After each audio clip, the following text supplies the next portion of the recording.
Mari kita pahami emosinya orang sakit. Kita pernah sakit, teman kita juga pernah sakit, mungkin di antara keluarga kita juga pernah sakit, sehingga terpaksa kita mendampingi atau ngopeni orang sakit. Ada baiknya kita pahami respon-respon emosinya, biar kita saat melayani mereka bisa lebih bisa memahami.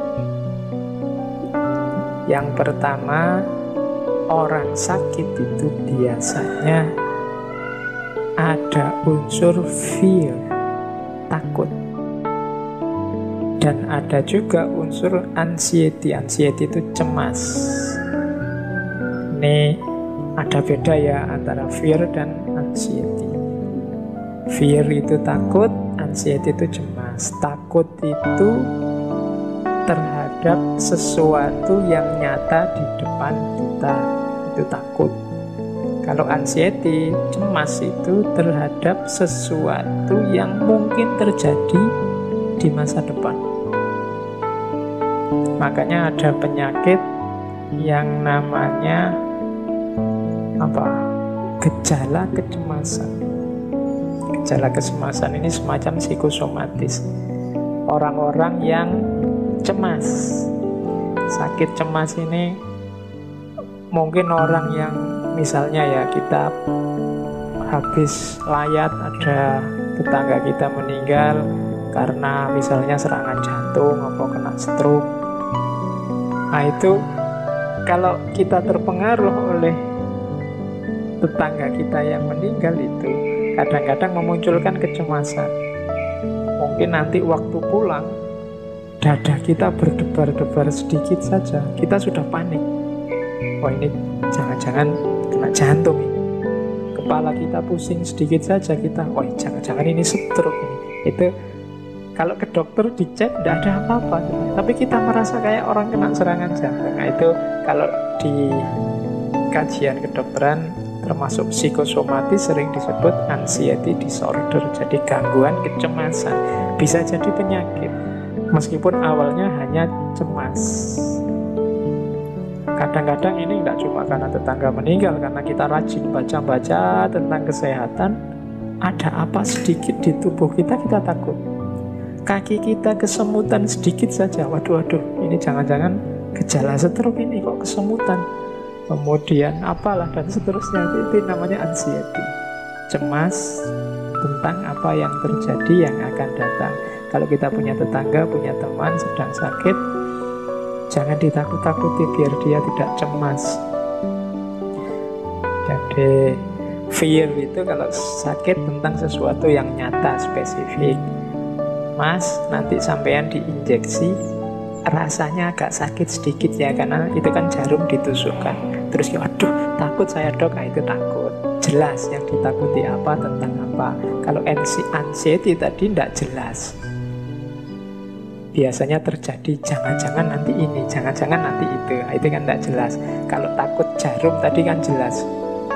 Itu bedanya fear sama anxiety. Aku kok muntah terus ya, aku takut nanti dehidrasi, ini itu fear. Kalau anxiety itu seperti tadi, tidak jelas. Itu tadi mau takut apa, cemas yang tidak ada alasannya. Nah, itu anxiety. Orang sakit itu pasti ada fear, ada anxiety. Kita yang mendampingi, yang harus membesarkan hatinya, menenangkannya kalau memang sedang fear atau anxiety. Kemudian yang ketiga, orang sakit ya karena banyak keterbatasan, kelemahan, biasanya over dependence. Kalau dependent pasti ya tergantung sama orang lain, makan minta disuap, kadang ke kamar mandi harus dituntun, ditemani, itu dependent. Ada kalanya sampai ke over dependent. Over dependent itu ketergantungan. Ya bahasa lugasnya menjadi manja. Jadi apa-apa ingin dilayani, mentang-mentang sedang sakit. Nah ini dimaklumi karena itu respon emosinya orang sakit. Kita yang harus mengelola. Kadang-kadang memang ingin dimanja, ya kita layani secukupnya. Jangan sampai nanti ketergantungannya jadi akut, jadi menyusahkan setelah dia nanti sembuh. Tapi selama dia sakit ya memang harus dilayani. Pokoknya kita yang sedang mendampingi saudara-saudara kita yang sedang sakit ya memang dituntut kesabaran. Kadang-kadang juga ketegasan biar tidak over dependence. Kayak kita zaman sakit kecil dulu, kadang-kadang kan kita ngerti kalau kita sakit itu apa-apa yang kita minta dituruti sama orang tua. Sehingga waktu sakit biasanya kita manjanya luar biasa. Kita minta semua yang waktu sehat kita inginkan dan kemungkinan tidak dituruti.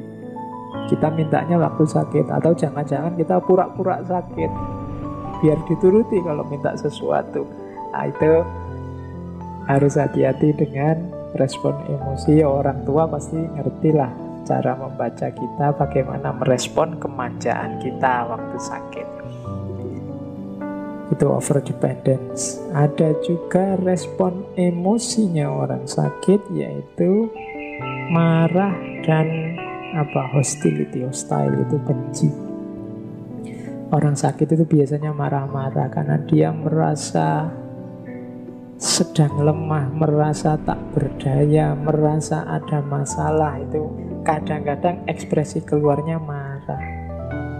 Nyambung sama bawahnya itu rewel. Marah dan rewel.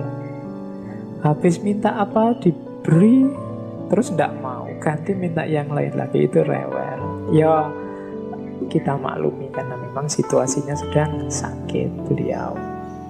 Marah itu harus kita mampu menampung kemarahan mereka, karena mereka sedang merasa lemah, sedang merasa tak berdaya, sedang merasa tidak enak, sedang merasa kesakitan dan lain sebagainya. Kadang-kadang keluarnya dalam bentuk kemarahan dan juga kerewelan. Ada yang regresi. Regresi ini menarik diri, jadi tidak pede, merasa dirinya tidak berguna, merasa dirinya tidak penting lagi, merasa dirinya sudah mau mati. Itu biasanya terus dia menarik diri. Diajak ngomong tidak mau, ada tamu ingin ketemu dia tidak mau. Pokoknya regresi, dia ingin menarik diri, merasa dirinya tidak penting, merasa dirinya tidak ada gunanya. Itu regresi.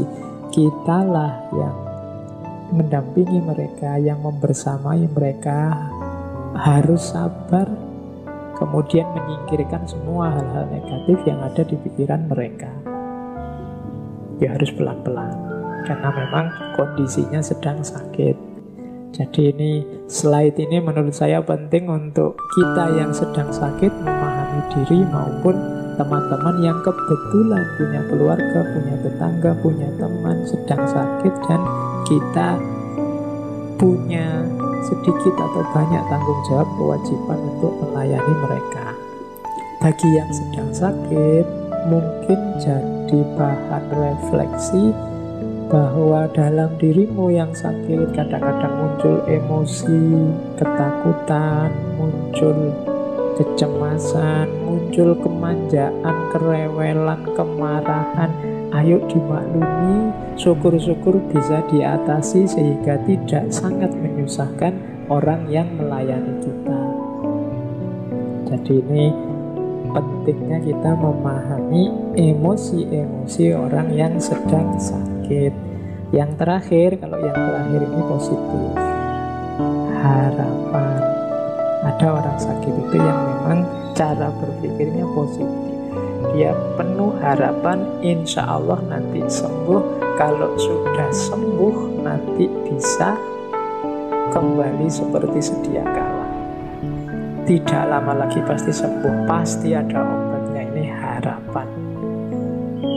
Kalau orang yang si sakit ini sudah mampu mengembangkan cara berpikir positif, penuh harapan, kita yang mendampingi tinggal membantu, menguatkan, menghidupkan terus agar harapan ini tetap ada.